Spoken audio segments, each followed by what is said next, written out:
In the last lecture, we talking about the electrovalent bond, यानी हमने last में electrovalent bond पढ़ा था।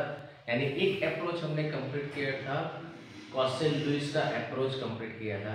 As per Kossel Lewis approach it depending on the octet rules, यानी कोई भी दो एटम है जो एक दूसरे के नजदीक आते हैं तो वहाँ इलेक्ट्रॉन ट्रांसफर होता है। यानी एक एटम इलेक्ट्रॉन गेन करता है तो दूसरा इलेक्ट्रॉन रिमूव करता है, और दोनों के बीच में इलेक्ट्रोमोटिव फोर्स से यानी इलेक्ट्रो अट्रैक्टिव फोर्स से एक दूसरे के साथ जुड़ के वो इलेक्ट्रोवैलेंट बॉन्ड बनाते हैं, यानी आयनिक बॉन्ड बनाते हैं। ये सोच हमने रखी। अब हर एक एटम के अंदर यानी हर एक मॉलिक्यूल्स ऐसे नहीं बनते। कई मॉलिक्यूल्स ऐसे होते हैं कि जिसके अंदर इलेक्ट्रॉन ट्रांसफर नहीं हो सकता, पॉसिबल नहीं होता। तो जिस एटम के अंदर यानी जो दो एटम के अंदर इलेक्ट्रॉन ट्रांसफर नहीं हो सकते हैं, इलेक्ट्रॉन एक दूसरे को रिमूव या गेन नहीं कर सकते, तो उस टाइम मॉलिक्यूल कैसे बनता है उसका अप्रोच हमें किसने दिया था? कि लैंगमूर ने दिया। इन द ईयर 1919 में लैंगमूर ने एक नया अप्रोच हमें दिया। तो कि जिस एटम के बीच में यानी दो या दो से ज्यादा एटम के बीच इलेक्ट्रॉन ट्रांसफर नहीं होता और मॉलिक्यूल नहीं बनता, तो उनके बीच में इलेक्ट्रॉन शेयरिंग होता है। तो इलेक्ट्रॉन शेयरिंग के द्वारा जो बॉन्ड बनता है उस बॉन्ड को हम बोलते हैं कोवैलेंट बॉन्ड।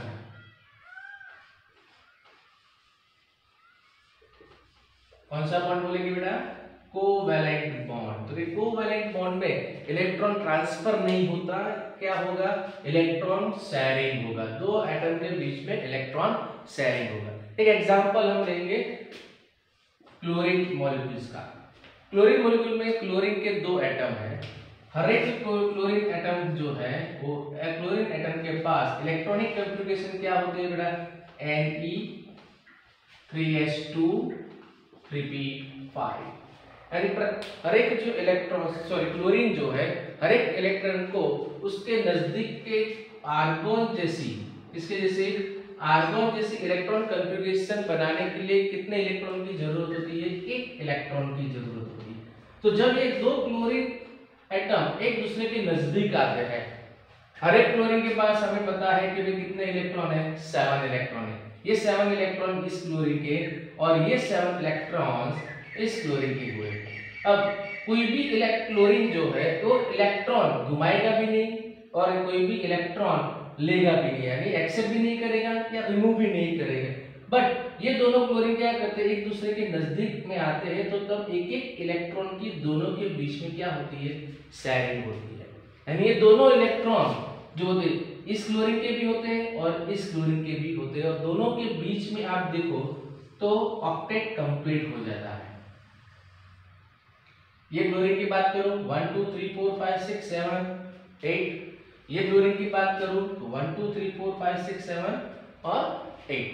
तो यहाँ भी ऑक्टेट रूल्स तो होता ही है, लेकिन यहाँ ऑक्टेट रूल्स जो है वो किसके बेस है? तो कि इलेक्ट्रॉन शेयरिंग के बेस पे रहता है। तो इलेक्ट्रॉन शेयरिंग के बेस में जो बॉन्ड बनता है वो बॉन्ड को हम बोलते हैं कोवैलेंट बॉन्ड। तो यहाँ दो क्लोरीन के बीच में कौन सा बॉन्ड बना? कोवैलेंट बॉन्ड बना। अब यहाँ एक एक इलेक्ट्रॉन जो है एक एक इलेक्ट्रॉन का शेयरिंग होता है, तो यहाँ जो बनेगा वो सिंगल बॉन्ड बनेगा। अब हर एक एटम में यानी हर एक मॉलिक्यूल्स जो होता है हर एक मॉलिक्यूल्स में सिंगल एटम ही यानी सिंगल बॉन्ड ही बनता है, ऐसा जरूरी नहीं होता है। थोड़े बहुत और भी हम एग्जांपल लेंगे। सपोज हम H2O का से एग्जांपल लेते हैं, H2O CCl4 कार्बन टेट्राक्लोराइड। अब H2O में ऑक्सीजन और दो हाइड्रोजन के बीच में इलेक्ट्रॉन का शेयरिंग कैसे होगा? देखिए ऑक्सीजन है, ऑक्सीजन के आउटर मोस्ट में कितने इलेक्ट्रॉन होते हैं बेटा? तो 6 इलेक्ट्रॉन। लास्ट लेक्चर में हमने देखा था कि ऑक्सीजन के आउटर मोस्ट में 6 इलेक्ट्रॉन होते हैं। तो ये 6 इलेक्ट्रॉन किसके हुए? ऑक्सीजन के 1 2 3 4 5 एंड 6। और हर एक हाइड्रोजन के आउटर मोस्ट में कितने इलेक्ट्रॉन होते हैं? एक एक इलेक्ट्रॉन होता है। तो हाइड्रोजन का ऑक्टेट कितने इलेक्ट्रॉन से कंप्लीट होता है? 2 इलेक्ट्रॉन से। ऑक्सीजन का ऑक्टेट कितने से कंप्लीट होता है?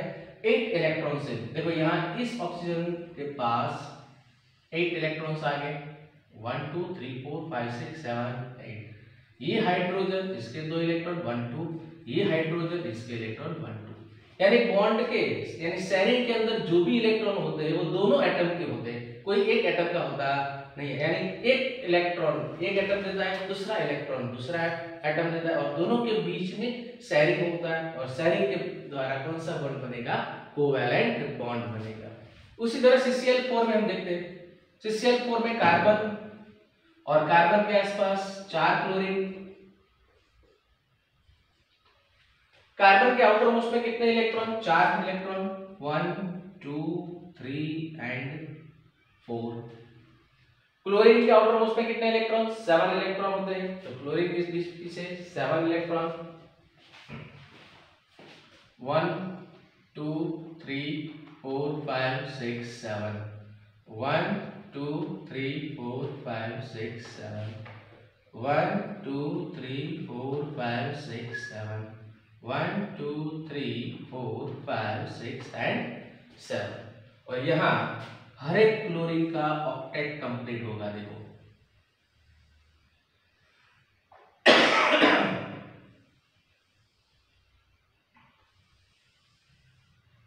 और ये कार्बन का भी ऑक्टेट कंप्लीट हुआ।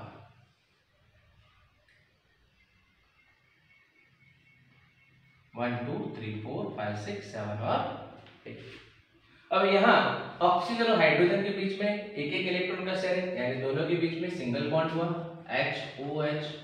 यहाँ प्रत्येक क्लोरीन और कार्बन के बीच के अंदर भी क्या हुआ? सिंगल सिंगल इलेक्ट्रॉन का शेयरिंग हुआ। तो इनके बीच में भी क्या बनेगा? सिंगल बॉन्ड बनेगा।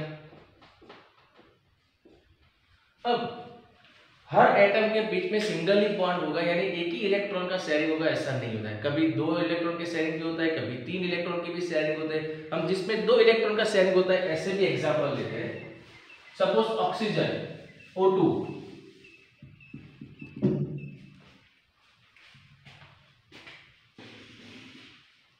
O2 और दूसरा हम लेंगे इथीन C2H4 इथीन। O2 में 2 ऑक्सीजन, हर एक ऑक्सीजन के पास कितने इलेक्ट्रॉन? आउटर मोस्ट में 6 इलेक्ट्रॉन, 1 2 3 4 5 6, 1 2 3 4 5 6। तो यहाँ दोनों ऑक्सीजन के बीच में दो दो इलेक्ट्रॉन पेयर जो है उसका शेयरिंग होता है और ऑक्टेट कंप्लीट होता है। तो यहाँ 2 ऑक्सीजन के बीच में डबल बॉन्ड बनेगा। अब C2H4 की बात करें तो C2H4 में 2 कार्बन, ये कार्बन ये दूसरा कार्बन। कार्बन में हमें पता है कि हर एक कार्बन के पास कितने इलेक्ट्रॉन होते हैं? 4 इलेक्ट्रॉन होते हैं, 1 2 3 4। ये दूसरे कार्बन के 1 2 3 4।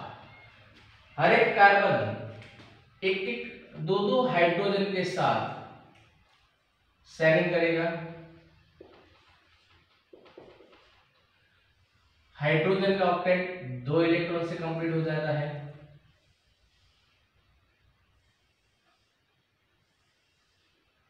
और कार्बन जो है ये देखिए 1 सॉरी हर एक कार्बन में देख लीजिए, ये पहला कार्बन और ये दूसरा कार्बन। 1 2 3 4 5 6 7 8, 1 2 3 4 5 6 7 8। तो प्रत्येक कार्बन उसका ऑक्टेट कंप्लीट हुआ, प्रत्येक हाइड्रोजन उसका भी ऑक्टेट कंप्लीट हुआ। तो यहाँ कार्बन कार्बन के बीच में डबल बॉन्ड होगा और कार्बन हाइड्रोजन के बीच में सिंगल बॉन्ड होगा, क्योंकि यहाँ सिंगल पेयर की है शेयरिंग, यहाँ डबल पेयर की पेयरिंग। जहाँ डबल पेयर की पेयरिंग वहां डबल बॉन्ड, जहाँ सिंगल पेयर की पेयरिंग वहां सिंगल बॉन्ड। अब हम ट्रिपल बॉन्ड की बात करते हैं। Suppose nitrogen N2 nitrogen. अब नाइट्रोजन की बात करें तो 2 नाइट्रोजन, प्रत्येक नाइट्रोजन के पास कितने इलेक्ट्रॉन होंगे? तो प्रत्येक नाइट्रोजन के पास आउटर मोस्ट में 5-5 इलेक्ट्रॉन होंगे। सपोज ये नाइट्रोजन है तो इसके 1 2 3 4 एंड 5। ये नाइट्रोजन है तो इसका 1 2 3 4 एंड 5। ये नाइट्रोजन, उसका ऑक्टेट कंप्लीट। ये नाइट्रोजन, इसका ऑक्टेट कंप्लीट। दोनों नाइट्रोजन के बीच में कितनी पेयर हुई शेयरिंग की? तो क्या 3 पेयर शेयरिंग हुई। तो यहाँ 2 नाइट्रोजन के बीच में ट्रिपल बॉन्ड बनेगा, एंड ट्रिपल बॉन्ड एंड। एक और एग्जांपल लेंगे, इसका ले सकते हैं हम C2H2 इथाइन। इसका लेंगे इथाइन का। अब इथाइन के अंदर 2 कार्बन है, ये पहला कार्बन, ये दूसरा कार्बन, और प्रत्येक इथाइन में प्रत्येक कार्बन एक एक हाइड्रोजन के साथ जुड़ेगा, और प्रत्येक हाइड्रोजन के साथ जुड़ने के बाद हर एक कार्बन के पास कितने इलेक्ट्रॉन बाकी रहेंगे? 3 इलेक्ट्रॉन बाकी रहेंगे। तो ये 1 2 3 इलेक्ट्रॉन इस कार्बन के, और ये 1 2 और 3 इलेक्ट्रॉन इस कार्बन के। अब इसका ऑक्टेट कंप्लीट होता है इस तरह से 1 2 और 6 8 इलेक्ट्रॉन।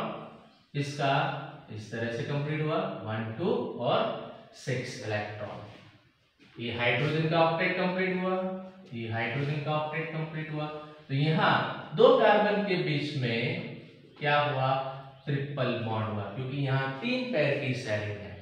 तो इस तरह से single covalent bond, double covalent bond और ट्रिपल कोवेलेंट बॉन्ड कैसे बनता है, इसका हमने देखा। यानी जो एक इलेक्ट्रॉन पेयर की शेयरिंग होगा तो हम उसको क्या बोलेंगे? Single bond. 2 इलेक्ट्रॉन पेयर का शेयरिंग होगा तो हम उसको बोलेंगे डबल बॉन्ड। 3 इलेक्ट्रॉन पेयर का शेयरिंग होता तो हम उसको बोलेंगे ट्रिपल बॉन्ड। ये जो है ऑक्टेट रूल्स के हिसाब से है। अब कई ऐसे भी हमारे पास मॉलिक्यूल्स है कि जिसके अंदर पर्टिकुलरली परफेक्ट ऑक्टेट रूल्स किस तरह से फॉलो नहीं करता और कैसे करेगा। तो हम एक और भी एग्जांपल लेंगे कि जहां आपको कैसे पता चलेगा कि इन दोनों के बीच में सिंगल बॉन्ड बनेगा या डबल बॉन्ड बनेगा या ट्रिपल बॉन्ड बनेगा। सपोज मैं कार्बन मोनोऑक्साइड की बात करूं, CO। अब CO कार्बन मोनोऑक्साइड में कार्बन और ऑक्सीजन के बीच में कितने बॉन्ड बनेंगे? अब उसके लिए हम समझो कि टोटल कितने इलेक्ट्रॉन है उसकी गिनती करते हैं। कार्बन उसके आउटर मोस्ट में 4 इलेक्ट्रॉन और ऑक्सीजन के आउटर मोस्ट में 6 इलेक्ट्रॉन, यानी टोटल कितने इलेक्ट्रॉन हुए हमारे पास? 10 इलेक्ट्रॉन्स हुए यहाँ। अब 10 इलेक्ट्रॉन्स जो है उसको डिस्ट्रीब्यूट करना है 2 एटम के बीच में, और दोनों का ऑक्टेट कंप्लीट हो इस तरह से हमें इसको डिस्ट्रीब्यूट करना है। सपोज मान ले ये जो कार्बन और ऑक्सीजन है, हमें पता है कि कार्बन के आउटर मोस्ट में हमारे पास 4 इलेक्ट्रॉन है, समझे? और ऑक्सीजन के आउटर मोस्ट में हमें पता है कि 6 इलेक्ट्रॉन है। तो भाई ये 1 2 3 4 5 6।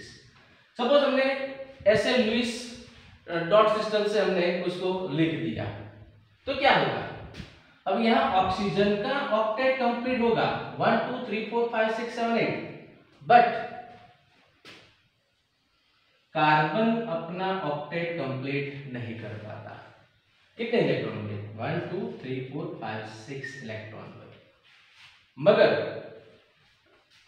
कुछ रचना इस तरह से हम करें, सपोज ये कार्बन है, ये ऑक्सीजन है। कार्बन के आउटर मोस्ट में हमें पता ही है कितने इलेक्ट्रॉन है, 4 इलेक्ट्रॉन है, तो हम इसको 4 इलेक्ट्रॉन ऐसे बता दें। अब ऑक्सीजन के आउटर मोस्ट में कितने इलेक्ट्रॉन? 6 इलेक्ट्रॉन। वो 6 इलेक्ट्रॉन में से 4 इलेक्ट्रॉन शेयरिंग में देता है इस तरह से। कितने इलेक्ट्रॉन शेयरिंग में देगा? 4 इलेक्ट्रॉन शेयरिंग में देगा और 2 इलेक्ट्रॉन शेयरिंग में नहीं आएंगे। तो इस तरह से आप देखो तो दोनों का ऑक्टेट कंप्लीट हो गया। देखो कार्बन के पास 1 2 3 4 5 6 7 8, ऑक्सीजन के पास भी 1 2 3 4 5 6 7 8। तो यहाँ सिंगल बॉन्ड या डबल बॉन्ड नहीं बनेंगे, लेकिन दोनों के बीच में कितने बनेंगे? ट्रिपल बॉन्ड बनेगा। कितना बनेगा? ट्रिपल बॉन्ड होगा। उसी तरह से दूसरा एक भी ले सकते हो, सपोज NO2 माइनस,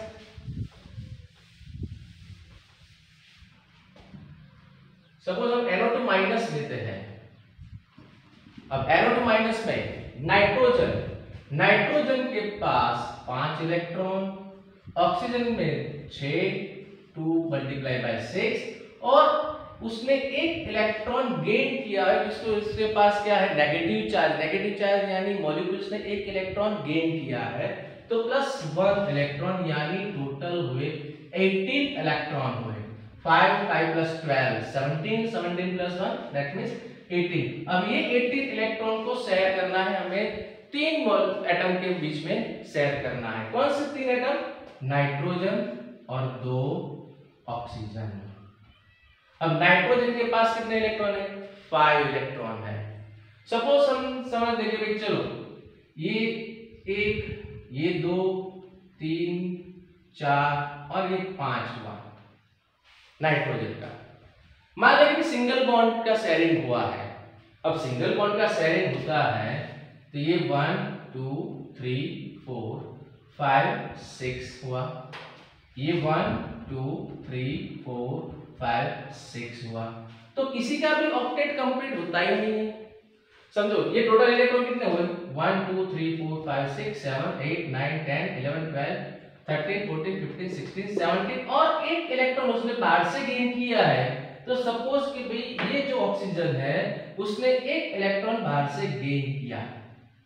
क्या किया उसने? बाहर से गेन किया। तो ये ऑक्सीजन जो है उसका ऑक्टेट कंप्लीट हो गया। देख लो 8 इलेक्ट्रॉन हो गए, बट इसका ऑक्टेट कंप्लीट नहीं होता। यहाँ 1 2 3 4 5 6 7 नाइट्रोजन का भी ऑक्टेट कंप्लीट नहीं होता, यानी ये स्ट्रक्चर गलत है। अब सही स्ट्रक्चर सोचना है तो क्या सोच सकते हैं कि भाई नाइट्रोजन किसी एक ऑक्सीजन के साथ डबल बॉन्ड करेगा और एक के साथ क्या करेगा? सिंगल बॉन्ड करेगा। इस तरह से समझोगे। सेंट्रल एटम है हमारा नाइट्रोजन, ऑक्सीजन, ऑक्सीजन। सपोज ये नाइट्रोजन ने इसके साथ 2 इलेक्ट्रॉन का शेयरिंग किया और एक इलेक्ट्रॉन का शेयरिंग इसके साथ करता है, तो बाकी 2 अभी इसके पास और बचे जो शेयरिंग में पार्टिसिपेट नहीं होते। यहाँ जो ऑक्सीजन है उसने अपने 2 इलेक्ट्रॉन का शेयरिंग नाइट्रोजन के साथ किया, यानी 4 इलेक्ट्रॉन उसमें पार्टिसिपेट नहीं होंगे, तो यहाँ इसका ऑक्टेट कंप्लीट हो गया। देखो 1 2 3 4 5 6 7 8। अब बात आई इसकी, ये ऑक्सीजन की, तो उसने एक इलेक्ट्रॉन का शेयरिंग किया है नाइट्रोजन के इलेक्ट्रॉन के साथ, बाकी बचे और 5 1 2 3 4 और 5। और हमें पता है कि भाई एक इलेक्ट्रॉन उसने बाहर से गेन किया है, तो अब देखो तो ये ऑक्सीजन के भी 8 इलेक्ट्रॉन हो गए, 1 2 3 4 5 6 7 8, और ये नाइट्रोजन है उसके भी 8 इलेक्ट्रॉन कंप्लीट हुए, 1 2 3 4 5 6 7 8। यानी नाइट्रोजन एक ऑक्सीजन के साथ डबल बॉन्ड बनाएगा, दूसरे ऑक्सीजन के साथ सिंगल बॉन्ड बनाएगा। यहाँ एक इलेक्ट्रॉन उसने गेन किया है, यानी माइनस चार्ज एक ऑक्सीजन के पास आएगा जिसने इलेक्ट्रॉन गेन किया है।